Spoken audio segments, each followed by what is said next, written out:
everyone, welcome to Onyx Pages. It is Jerry. Before I get started with this haul, I would like to say a couple of things. First of all, I'm currently at about 1,445 subscribers. And I was looking at some of my old videos and I realized that in my earlier videos, I expressed the joy that I felt over my increased subscriber count, and I've stopped doing that. And I want to continue doing that because I'm really thrilled that so many of you have found value in what I'm doing on Onyx Pages. So thank you very much for subscribing to the channel. Thank you for so many things. I really appreciate when you make comments on the videos and when you engage with me about the books that you've read, whether you like them or not. I really appreciate when you like the videos.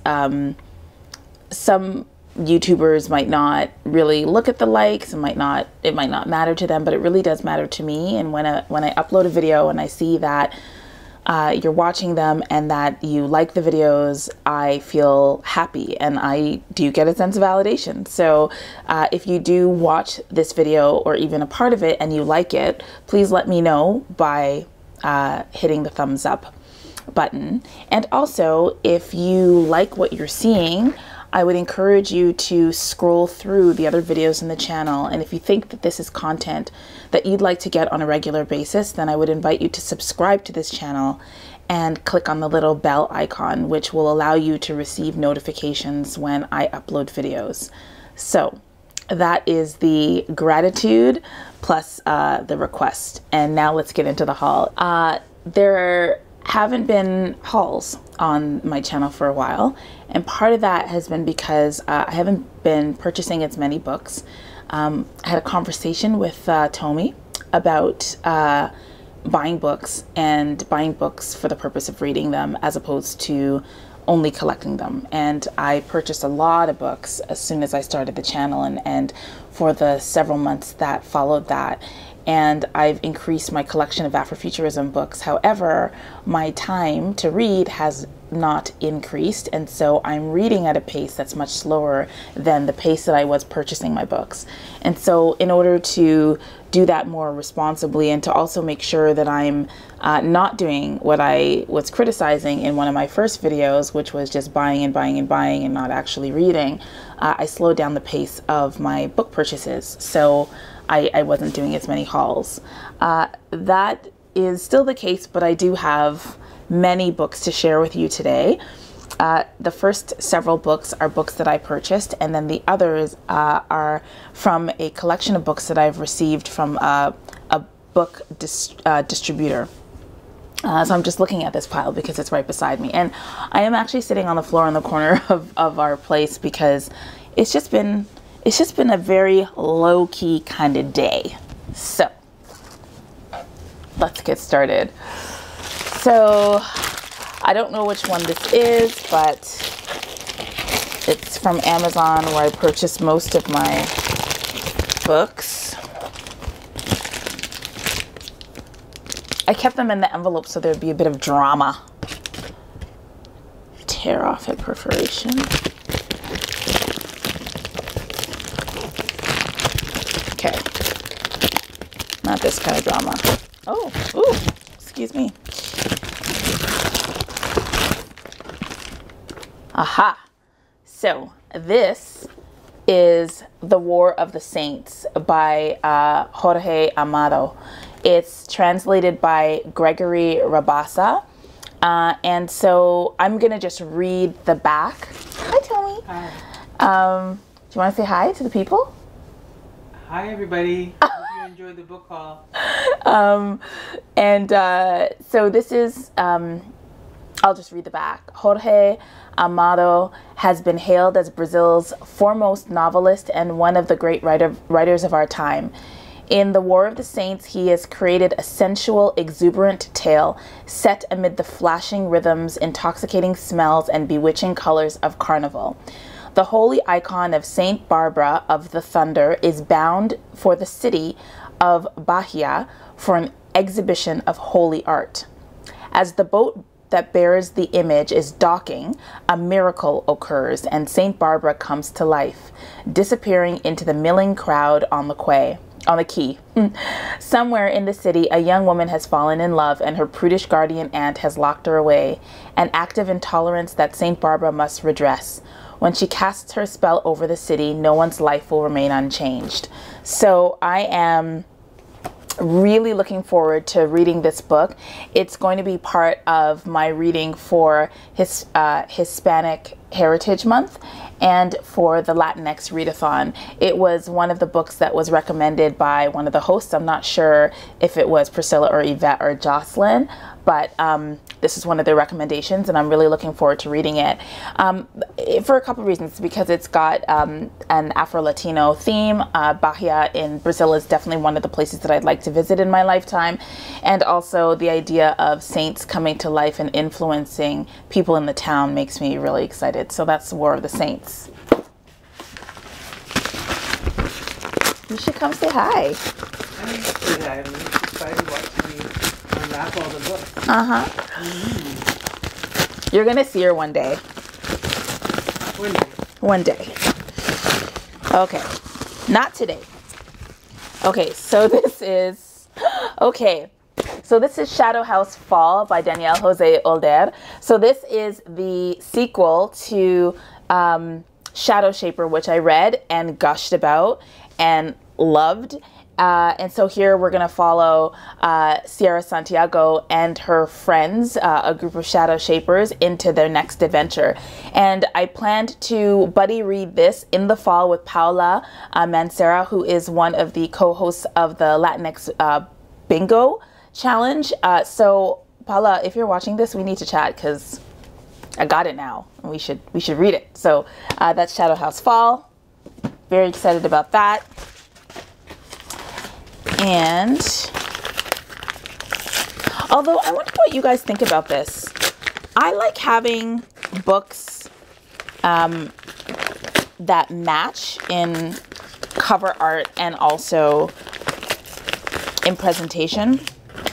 So if I buy a paperback version of the first book in a series, I like the rest of the books in the series to also be paperback. So I'm a little irked that I can only get Shadow House Fall in hardback, as y'all in the US say.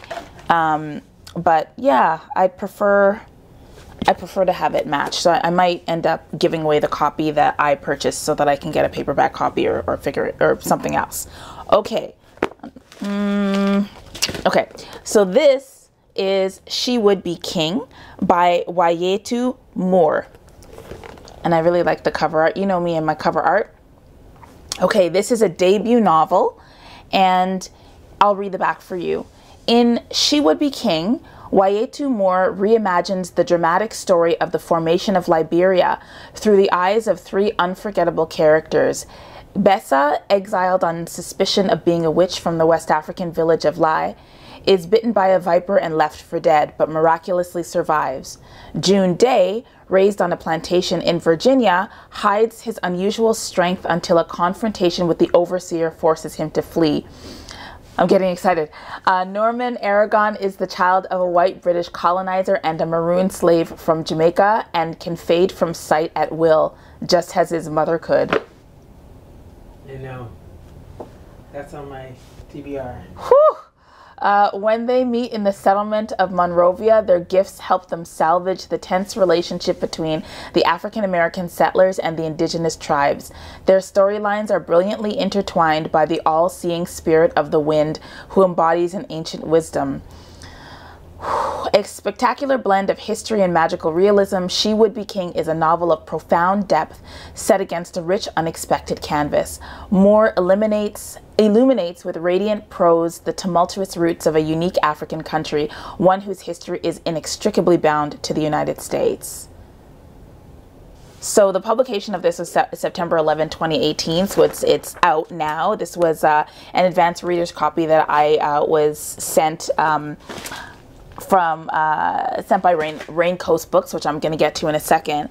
But I'm actually feeling emotions, which you can't see through the camera lens, but I really, really am appreciating these stories, these retellings of, you know, slavery era U.S. or the Caribbean or the continent of Africa. So I was really moved, especially in part 2 of Everfair, this Afro-Retrofuturism, the term coined by Nisi Shawl. And I'm just really excited about the mashing together of different people with magical skills, but from different places sort of coming together. I really appreciate this. So She Would Be King is definitely going to be one of my next reads, probably after the end of Hispanic Heritage Month. But I'm really excited. I don't even want to put the book down. I'm excited by that description of it. And just African witches, you know, just makes me happy. Okay. And actually, Crescent Mood reads, if you end up wanting to read a book about witches, because I know you're witchy, maybe we could buddy read this, because books about African witches are really cool. Okay, really excited about this. This is Itza, or Itza, not sure where the emphasis on is, by Rios de la Luz. And it says, in her debut novella, Rios de la Luz examines the lives of a small family of water witches living near the U.S.-Mexico border. Exploring issues of race and trauma along with beauty and magic, Itza is a powerful reclamation of body and identity. And I found out about this novella because of the Latinx readathon, and so Latinxathon. So I'm excited about this, and I haven't read a lot of Afro-Latinx or Latinx literature, and this is magical realism, and I found out by watching Jocelyn's video that the genre, the style of magical realism comes from the Latinx experience, which I didn't know. So I'm really excited to be reading this. And I hope to participate in the group discussions on Twitter of this book. And I don't even know what a water witch is, but I want to know. So I'm excited about that. How you doing, Tomi? I'm good. How you doing? I'm good. We're gonna mic you next time. All right. She's got great dimples. You'll soon be able to see that. So what I'm doing now is I'm opening a box of books that was sent to me by the great folks at Raincoast Books. And I talked about this in one of my last videos. They were just so kind to offer to send me Afrofuturism books of my choice. So thank you very much. Okay. Okay.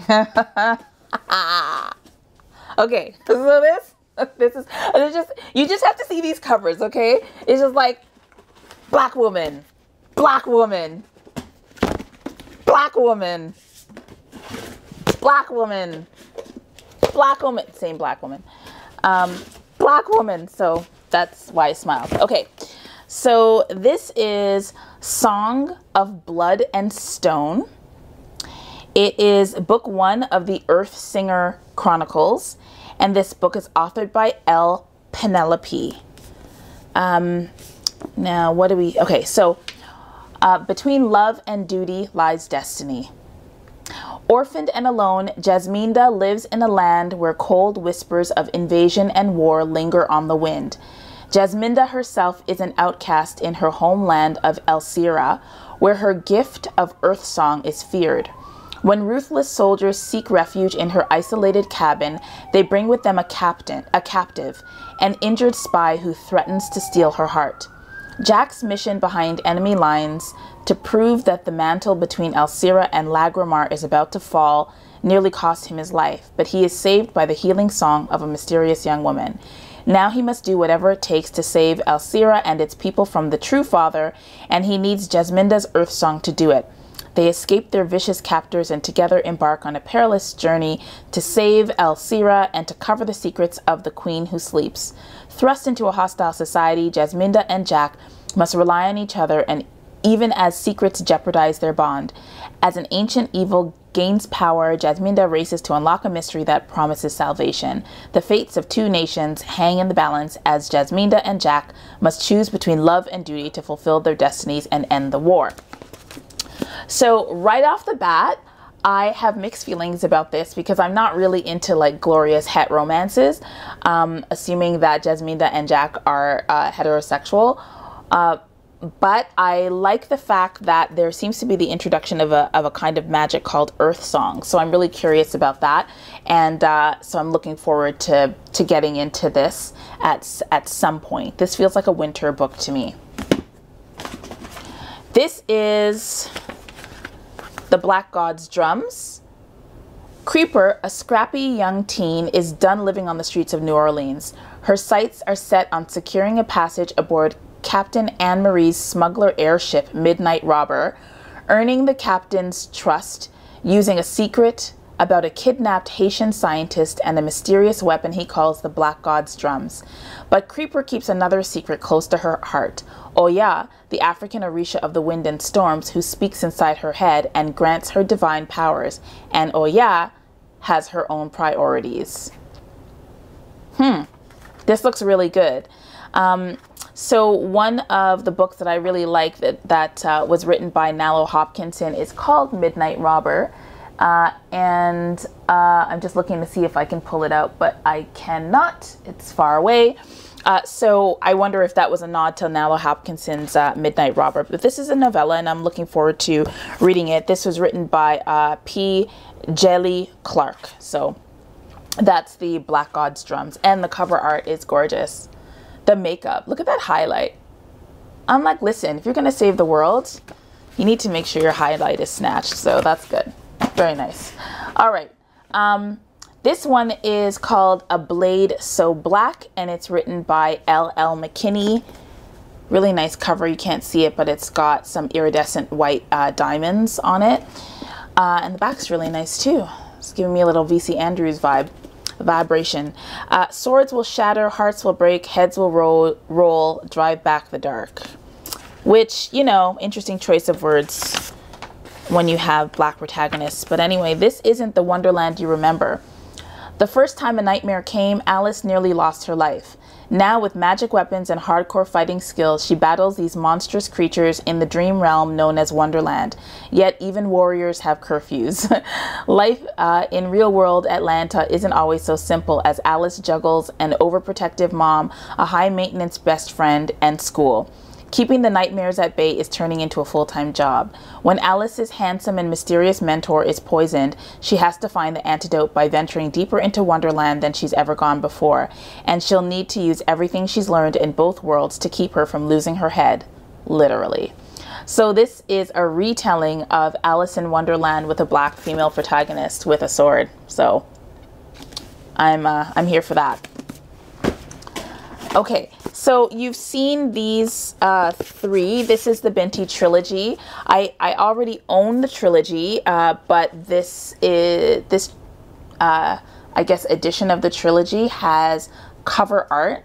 And if you follow Nadio Core on Instagram, you'll see that this cover was illustrated with animation, so the actual sparkles on her cheek move, and the colors on her face, so that's the ojitse, actually move along her chin onto her jaw. So it's really cool. You should check out the animation. The artist is really exceptional. So so that's Big T. Now I've read the first two books in the trilogy, and the last one is The Night Masquerade, which I haven't read, and I'm really looking forward to reading and hopefully buddy reading. So that's the Big T Trilogy in hardcover or hardback, as y'all say. Okay, this is the Best American Science Fiction and Fantasy of 2018.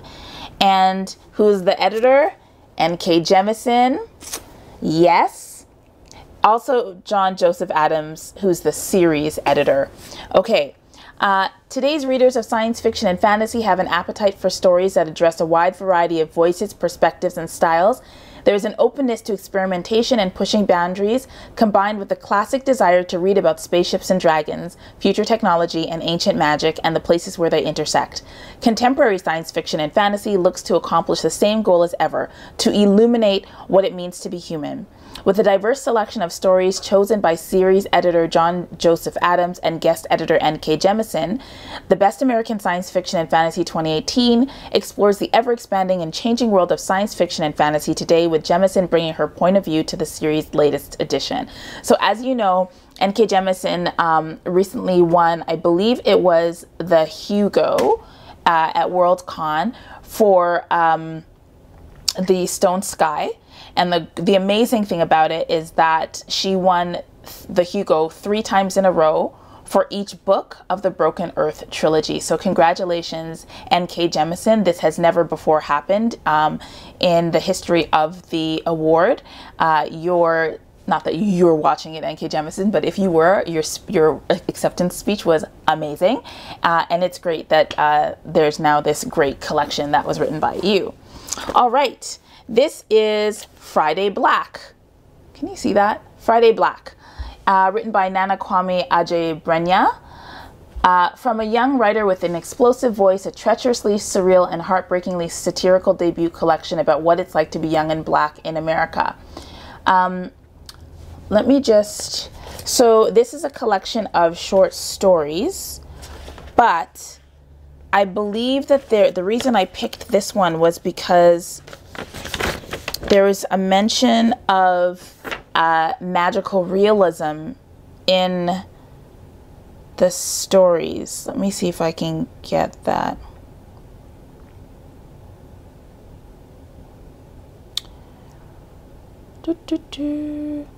Right, so as an example, these stories tackle urgent instances of racism and cultural unrest and explore the many ways we fight for humanity in an unforgiving world.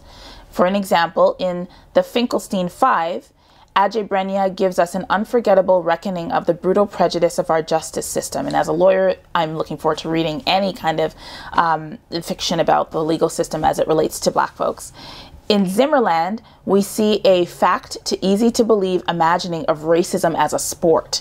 And so that was the story that really piqued my interest, because I think it's speculative fiction, although there is no, there's no sort of specific genre, right? Or any more specific genre than fiction that's been applied to this book. But I do believe that some of the short stories have a magical realism or a speculative fiction element to them. So this is called Black Friday Stories. Sorry, Friday Black Stories. Okay, 2 more. All right, this is a beautiful cover. Oh, nice. It's nice, eh? Yeah. This is called Mirage, and it's from written by Samaya Daoud. Check it. Nice, eh?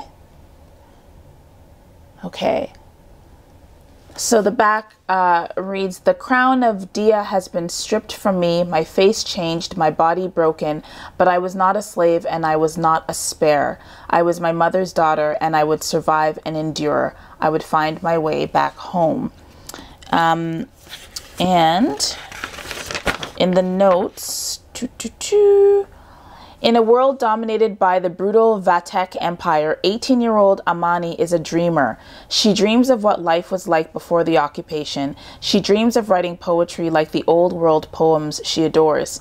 She dreams of receiving a sign from Dia that one day she too will have adventure and travel beyond her isolated home. But when adventure comes for Imani, it is not what she expects. She's kidnapped by the regime and taken in secret to the royal palace, where she discovers that she is nearly identical to the cruel half-Vatek princess Maram. The princess is so hated by her conquered people that she requires a body double, someone to appear in public as Maram, ready to die in her place. As Imani is forced into her new role, she can't help but enjoy the palace's beauty and her time with the princess's fiancé Idris. But the glitter of the royal court belies a world of violence and fear. If Imani ever wishes to see her family again, she must play the princess to perfection, because one wrong move could lead to her death. So this is written by Samaya Daoud, who's a PhD candidate at University of Washington. So, I mean, it's an interesting premise. I'm not sure when slash if I'm going to get to this one, but let's just say that's what that is. Okay, the last one is Children of Blood and Bone. And I am happy to talk to you about this because I actually own a copy of the Children of Blood and Bone, which means that this one is for one of you. They were kind enough to give me this copy even though I own the book so that I could give it to one of you as a giveaway. So if you would like a copy of Tomi Adeyemi's Children of Blood and Bone, then you know what I'm going to ask you to do. I am going to ask you to write a haiku, which is my favorite style of poem, and plus it's super short, and I will have instructions if you don't know what a haiku is or how to write one. They're super short poems. I'd just like you to write a haiku about why you'd like a copy of Children of Blood and Bone, and then in about a month's time or so, I will gather all of the answers and then choose a winner, and we'll send you this copy of Children of Blood and Bone. So please get your poetry energies going and get ready with your haikus. Okay, so that is it. That was a lot of book activity. I'd like to thank Raincoast, I want to say your name right, Raincoast Books, for sending these great titles to me. And sorry, a little technical difficulty. Here we go. There we go. Thank you very much for sending these books to me. And I hope that you enjoyed watching this haul. Have a really great weekend. And thanks once again for watching Onyx Pages. Bye.